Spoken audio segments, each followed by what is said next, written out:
மயிலாடுதுறையில் உள்ள புகழ்பெற்ற காவிரி துலாக்கட்டத்தில் ஆடி மாதம் 18ஆம் நாள் ஆடிப்பெருக்கு விழாவாக கொண்டாடப்படுகிறது.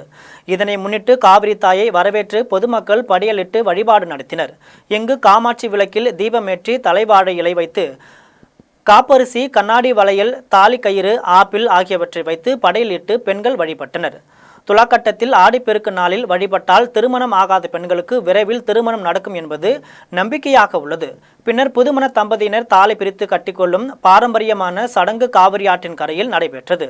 இதற்கிடையே காவிரி ஆற்றில் கரை புரண்டு தண்ணீர் ஓடுவதால் பொதுமக்கள் மகிழ்ச்சியுடன் நீராடி ஆடிப்பெருக்கு விழாவை கொண்டாடினர்.